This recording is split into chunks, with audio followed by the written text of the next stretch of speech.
আসসালামু আলাইকুম এভরিওয়ান। আজকে আমি বোয়াল মাছ ভুনা করব। দেখেন, প্রথমে মাছটা আমি লবণ দিয়ে রেখেছিলাম, ভালো করে গরম পানিতে ধুয়ে তারপরে মশলা মেখে তারপরে ভেজে নিলাম একে একে। আর বোয়াল মাছ, আপনার পাঙ্গাস মাছ ভাজার সময় খুব সাবধান, এই মাছগুলো অনেক ফুটে, তাই খুব সাবধানে ভেজে নিলাম। ভাজার পরে এই দেখেন উঠাই নিতেছি। আর বোয়াল মাছ খুব সুস্বাদু মাছ, আর যদি হয় নদীর বোয়াল। আর সিলেটের বোয়াল তো কোনো কথাই নাই, হাওরের বোয়াল অসাধারণ অসাধারণ টেস্টি। এই দেখেন, প্রথমে আমি পেঁয়াজটা ব্রাউন কালার করে নিলাম, তারপরে দিয়ে দিলাম লবণ আর আদা রসুন বাটা আর মশলাপাতি এখানে সব মিলানো আছে, দিয়ে দিলাম। এখন মশলাটা ভালো করে কষিয়ে তারপরে এই মাছটার মধ্যে ডিম হয়েছে অনেক বড়, অর্ধেকটা দিয়ে দিব। আর যে যে বেলুনটা থাকে এই বেলুনটা দিয়ে দিব।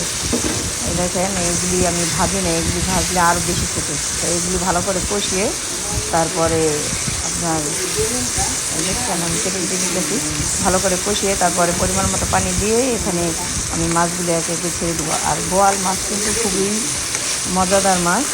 আর আপনারা একটা কথা মনে রাখবেন, সবাই রান্না হলো একটা শিল্প, এটা হলো আপনার মন দিয়ে করতে হবে। আর মন দিয়ে না করলে আপনি মনে করেন মজা হবে না তরকারি। আর জামাই তো বলতে বুঝেনি জামাইরা কেমন হয়, সবার জামাই কেমন হয় জানি না, কিন্তু জামাইরা যেহেতু আপনি মজা করে রান্না করেন না কেন, তারপরে আর একটা না একটা খুদ ধরবে, এটা হলো জাতিগত স্বভাব।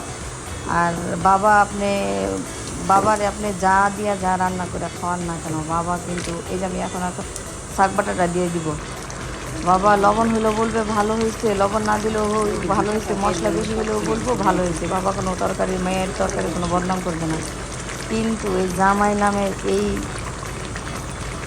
প্রাণীটা আপনার ভালো হইলেও কোনো দিন মুগ্ধা বলবে না যে হ্যাঁ ভালো হয়েছে বা তরকারিটা মজা হয়েছে, কোনো দিনও না। এই দেখেন আমার তরকারিটা। আর আমি সবসময় শাক বাটা খাই, কারণ শাক বাটা না দিলে আপনার ঝোলটা ঘন হয় না আমার মনে হয়, আর স্বাদ হয় না তরকারিটা।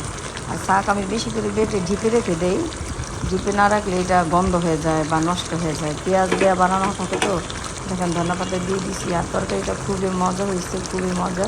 আমরা সবাই খেলাম, খুবই সুস্বাদু।